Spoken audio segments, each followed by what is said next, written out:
cutting horse was born on the open range, where ranchers would gather vast herds for branding, doctoring, and drive them up the famous trails to feed a hungry nation over 100 years ago.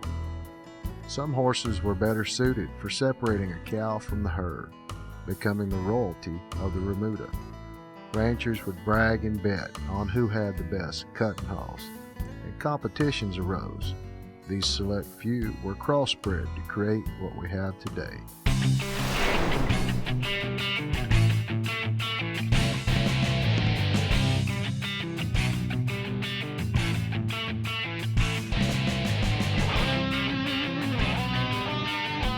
Howdy folks, Kenny Emi here for the Weekend Cutter.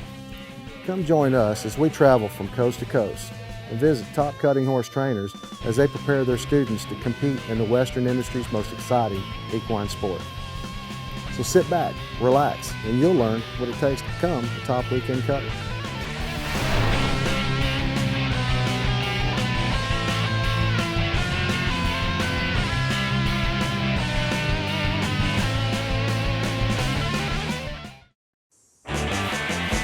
Wrangler Premium Performance Cowboy Cut Jeans. Comfort that works as hard as you do. 20% longer lasting denim. More comfortable waist. Premium Performance Cowboy Cut Jeans. Wrangler. Long live cowboys.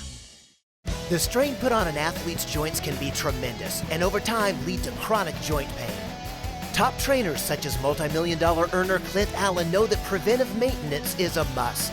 For a horse to compete at the top level, he has to be healthy and feeling his best. Maristal is a unique 4-in-1 joint health supplement formulated by a veterinarian to keep your athlete in top condition. That's why I feed my horses Marisol. Ask your veterinarian for Maristal or go to maristal.com for more information.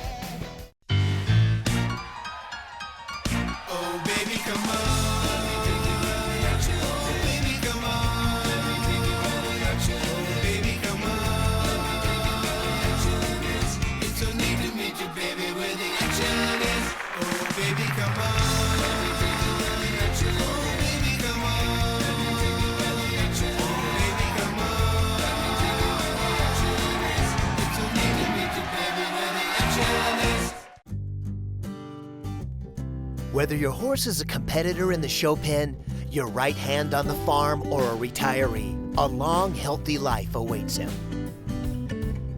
From pharmaceutical and healthcare products to supplements and stable supplies, FarmVet will deliver you the products that will keep your horses and other pets happy and healthy for their entire life. When it comes to the products you trust, you can rely on FarmVet.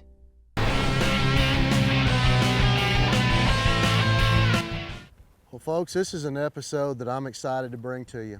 It's about a gentleman that started cutting back in the 60s, was a non-pro Hall of Famer, sold equine insurance to most performance horse people, and for 35 years with a stellar reputation.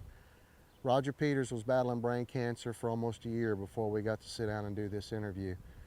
And about 8 weeks later, on December 12th of 2010, quietly at his own home, he lost that battle and passed away surrounded by his family and friends. I hope you'll enjoy this episode as much as I enjoyed visiting with Roger Peters. Well folks, we are here with one of the non-pro Hall of Famers, Mr. Roger Peters. Roger, thank you very much for coming down here and talking to us. We're so tickled to have you. I've been wanting to visit with you for a while now, and I finally got you in here on the set. And I appreciate the opportunity of being here. It's been a very enjoyable trip for us. Well, Roger, we're filming right now in Cleburne, Texas, and Roger lives up in South Sioux City, Nebraska? Correct, yes. Which is about how many miles from here? 700. Quite a drive. Yes, quite a drive. We got to come down here and we got to visit with a lot of folks, and we're taking this opportunity to get a Hall of Famer in our set and visit with him about some of the great horses that he's rode over the last 50 years. 1960 is when I bought my first horse, yes. Now tell us about that horse. His name was Mr. Cal Cody. He was by Babe Cody, who was owned by Jim Sutton at Agar, South Dakota, big ranchers up there. And I had never seen this horse, but a friend of mine had and liked him. It's a Palomino. Back then, 14.2 was a big horse. But this was a good cutting horse. I paid $2,000 for him in 1960, and that was a lot of money. I had to finance him, and I kept waiting for the deed to South Dakota. Because Lucky Bottom 18 was 1979. I bought him in 19. Yeah, well, we won the AQHA World and the high school rodeo in '79. Yeah. Keith rode him in '79, won the AQHA World, and then you hauled a kid to the National High School. Yes, the man that owned Dick Frank's boy, Dick Jr. They owned a truck line in Sioux City, and John Ed Rogers, which was a top tenor back when, was working for Wilson Trailer in Sioux City, and he recognized this horse's abilities and paid us to haul him to Fargo. That's where the championship was, and we won it that year. And quite an accomplishment for a kid that had never ridden a cutting horse. He's ridden a cutting horse, but very few times, and never, ever the quality of 18. And he whooped a lot of kids. Yeah, on a big old horse. Miss Holly Bars? Miss Holly Bars. You rode her for that entire decade of the 80s, pretty much. Yes, showing, I did. I bought her from Marvin Koppel. Back then, you could borrow a horse and try it. Well, Bud Wilson, who was a good friend of mine, he's now deceased, said, "Why don't you go get Miss Holly Bars and we'll go to Granite Falls, Minnesota, and you can try her." And I said, "Yeah, I guess, why not?" Well, we went to Granite Falls, and back then there wasn't a non-pro. There was just an open and a 500. So I showed her in the open, and I won the open with a bunch of tough cut. Bob Killian was there, and I forget who all was there. But anyway, I won the open. Well, we went in the bar to have a drink after the cutting was over, and I had barely sat down and the phone rang. And it's Marvin Koppel who owned a horse, and he said, "I got a guy that wants to buy Miss Holly Bars. Bring her back this afternoon." Well, I knew it was a setup. I mean, I just won the cutting on her, and Bud was going to make a commission, God bless him, and that was his business. But I said, "Well, hang on, let me talk to my wife." So I laid the phone down, and I said, "We got to buy Miss Holly Bars right now, or we got to haul her home." And there was another cutting the next day. So I came back and I said, "Marv, I haven't got 7,000 or 8,000, whatever it was." And he said, "Don't worry about it." He owned Commonwealth Finance in Lincoln. He said, "I'll finance her for you." So I said, "Okay, I'll take her." And, which I did. Matlock and Buster had a deal. We all rode Southwestern seats, rope saddle, low front end, no cantle, and everybody rode them, and Buster came up with a flat seat. Now, there was a gun battle on now, because you had the Matlocks and you had the Busters, and a lot of them were hard to give up, the Southwestern ropers.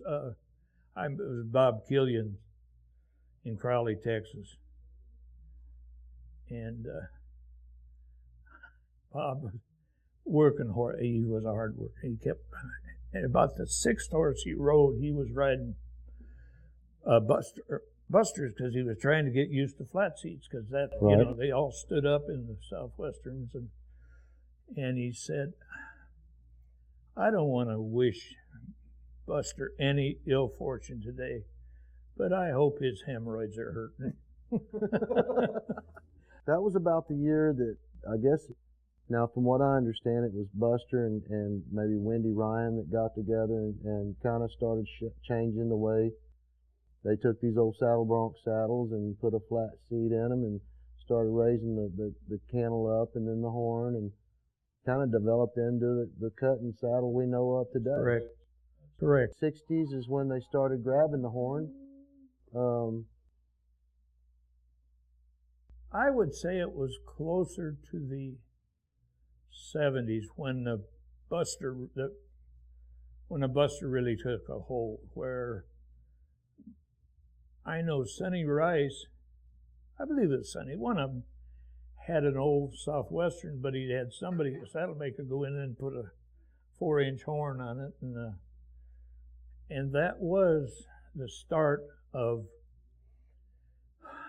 sitting down, riding your horse rather than standing up in the stops, and it got where rather than rear up when you were going to stop, you scooted down, and that flat seat would let you do that, and you could push on the horn, and it made it a prettier ride for the observer, because you were more with your horse than you were. You'll see those old pictures with high cannels, and almost invariably they're standing up on their ends. And then, of course, later on, the oxbow went to a flat bell, and that made a difference. When you ride an oxbow, when you come to the stop, your toes go down naturally, and right. Especially in the older saddles where the skirts fenders are forward more. And with the new saddles and the bell stirrups, when you stop, you just naturally Drop your ankles. just like riding a motorcycle or a bike, you just automatically scoot down in the saddle. And it made us, I think personally, it made us better riders, made a prettier presentation to the people who watch. Well, I know I heard a good friend and advertiser, Sean Ryan, I actually heard him say something that really makes it so basic, but it makes so much sense. When you're riding these cutting horse saddles, especially the amateurs, you're not learning how to ride, you're learning how to sit. Does that make a lot of sense? Yeah, the ride is immaterial. The only thing that matters really in a cutting horse run is that end and that end.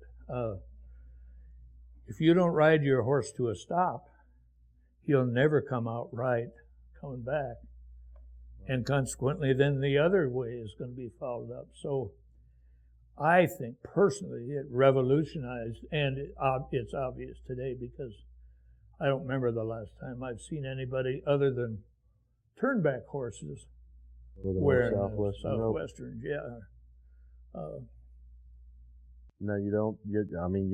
And you still got some as far as stirrups, you still got some oxbow fans out there. But I think I've got a number of pairs of oxbows hanging in my tack room where I've changed them all out to Nettles flat bottom bell stirrups or something. Just not because I just love the way Nettles stirrups ride and feel, but they're flat. It's bottom. a natural, and it's basically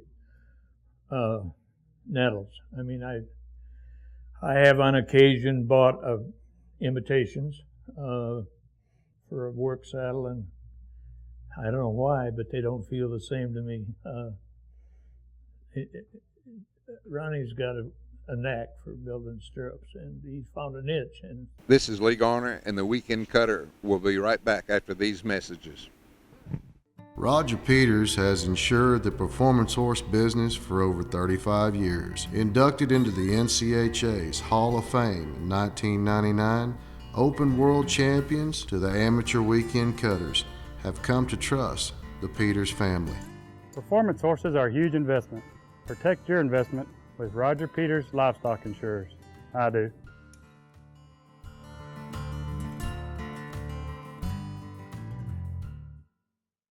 Saddles are a very important element in a cutting pen. The way we build our saddles, they're all hand cut, they're hand fit. We put all the other ground seats in them. And for an amateur or even for non-pros, especially the amateurs, when you get into cutting, you're not really learning how to ride, you're learning how to sit. And we also carry a wide variety of apparel, custom belts, boots, tack, and of course, saddles. Chisholm Coach and Concierge, providing unique transportation experiences, whether it's visiting and shopping in Fort Worth's historic stockyards or experiencing Cowtown's nightlife. Special occasions, let us handle your arrangements to Fort Worth's finest restaurants and hotels. Chisholm Coach and Concierge. Smart and Slick is the kind of stallion you want in your breeding program. His foals are competing and winning in a variety of performance arenas. No matter what direction you want to take your colt, Slick can get you there. Winning 203 weekend checks across the country the hard way. Put a Slick in your breeding program. Smart and Slick's 2011 breeding fee is $900. Contact Meridian Equine Center at meridiananimalhospital.com. That brings us up into the 90s. You were really starting to run for the world a number of years there in the 90s in the non-pro. And I think, 94, you were riding Smokes 2D2. Yes. Big paint horse. This particular, there were Smokes Pepper, Smokes 2D2, Smokes TNT. There was another one that I can't remember. Every one of them were great horses. Bert Dedman, God rest his soul, was the breeder. And Brett Davis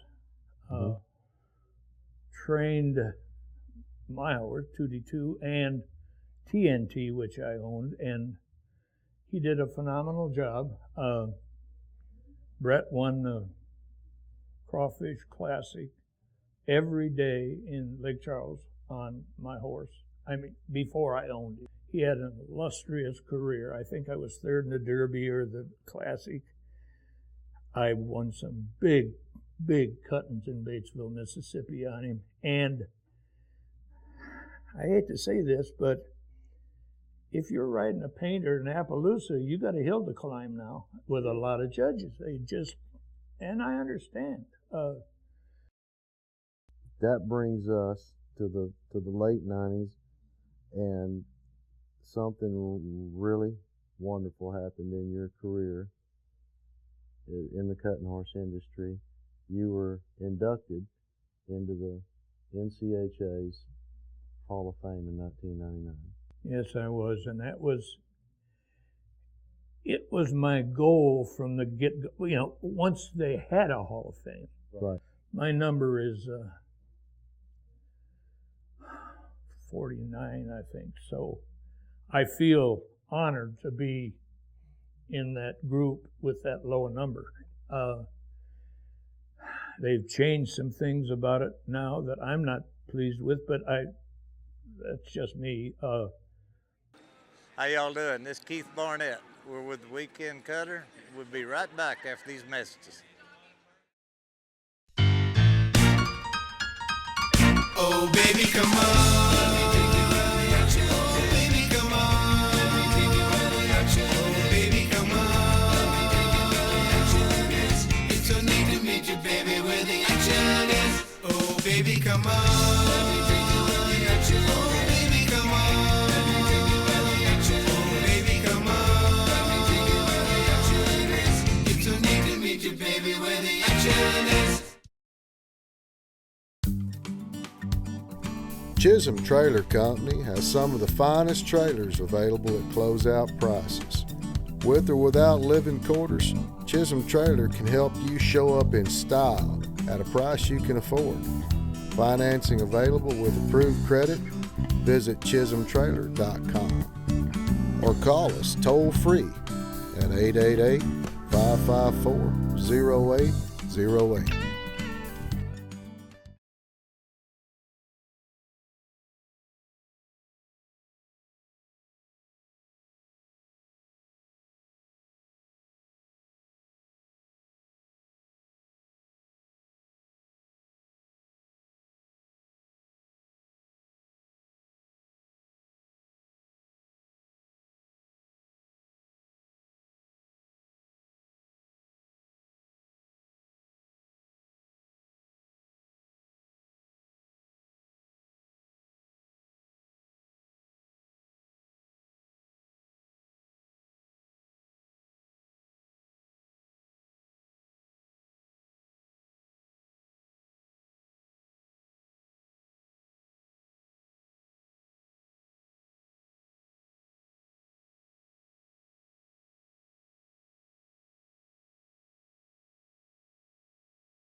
Well, one more thing that I want to talk to you about, Roger, is with this program, the Weekend Cutter, we're trying to give a little more insight to the folks out there that have always been a fan of cutting horses, watched cutting horses, seen them on TV, that let them know a little bit more what goes on in the practice pen when they're coming into the sport. What's the best way to do it that's going to get them to a place where they're having a good time as soon as possible.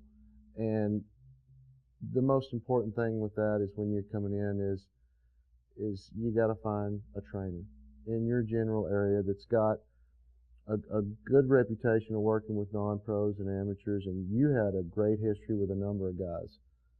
We talked about Keith Barnett taking Lucky Bottom 18 to the 1979 AQHA World Show and winning it. You mentioned Brett Davis with Smokes 2D2. You trained that horse and another one for you, I think. Who are some of the other guys that you worked with in your career? Find somebody that, number one, you know is honest and knows horses to help you find that horse.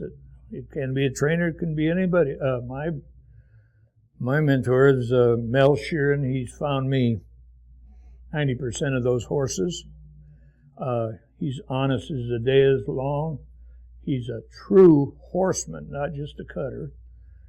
And whether it be Mel or anybody, that's a prime prerequisite of getting into business.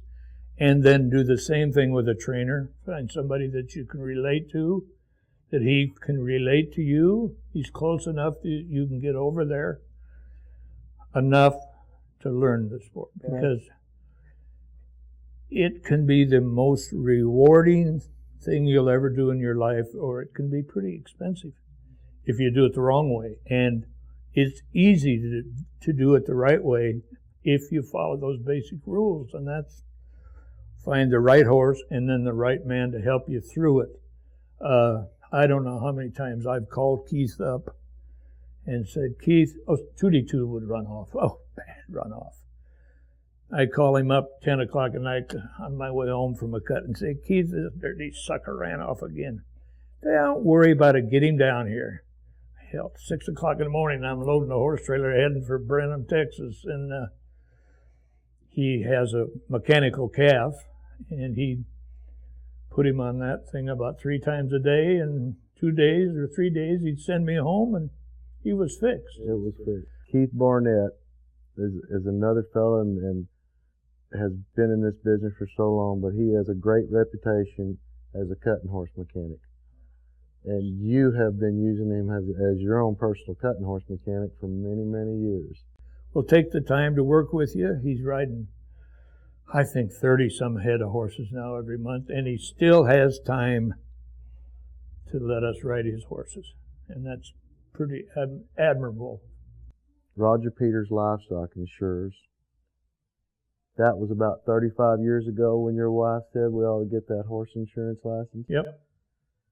And now Connie, your daughter, runs the business.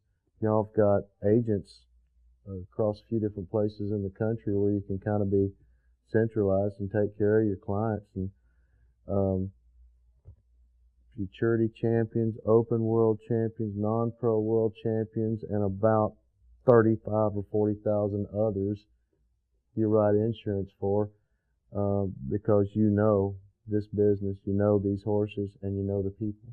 You've built relationships with the people over the years. And, you know, the people watching this show, you could probably call about any insurance agent and insure your car, your house, your boat. Horse and equine insurance is a little more specialized. I have never, in all of the years I've been in the industry, ever gone to court over a disputed claim. And that's field underwriting, and I'm not bragging, but it's better to do it right the first time than end up sitting at that big long oak table with the guy sitting up there in the robe. Well, I'm telling you, you may not brag about yourself, but I'll brag about that. 35 years and have never been involved in a lawsuit, but you had to sit down in a courtroom, that means that you sleep good at night. That's how you run your business. That's how you've taught your daughter how to run your business. And that's why you've got the customer base that you do. You guys don't just insure cutting horses. You insure all kinds of horses, whether they're pleasure horses, roping horses, pinning horses, sorting horses, hunter jumpers, dressage. People can come to Roger Peters because you know the horse industry, the performance horse industry, and all they have to do is contact Connie Peters at Roger Peters Livestock Insurers. Roger, I can't tell you how much I appreciate you and what you've done for this industry and the baton that you picked up and ran with when those guys handed it to you back in the late 50s and early 60s when you got started in this sport, and you have had an illustrious career as a Hall of Famer and came down here to visit with us and give some of your knowledge back to these folks that are watching the show. Well, thank you. It's truly been my pleasure.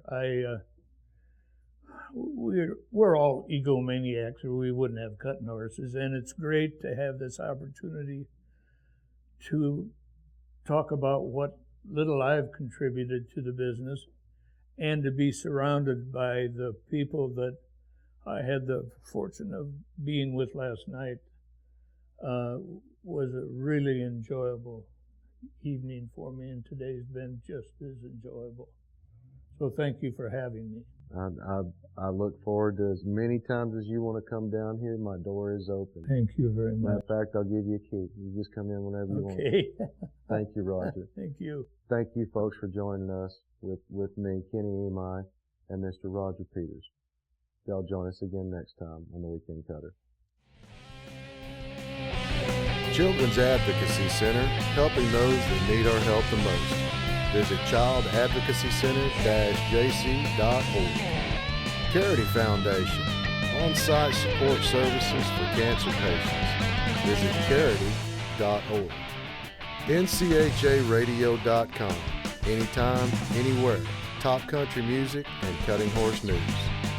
National Cutting Horse Association, promoting the sport of cutting since 1946.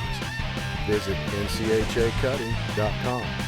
Wayne Hodges Trailer Sales, taking care of performance horse folks for over 35 years.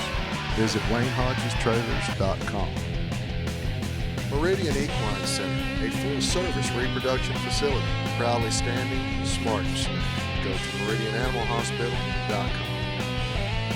Quarter Horse News. Subscribe today for all your up-to-date performance horse news. Visit quarterhorsenews.com. Allison Rowe, specializing in equine law. Visit AllisonRowe.com. Equine Sports Medicine and Surgery. Because your horse matters. Visit EquineSportsMedicine.com.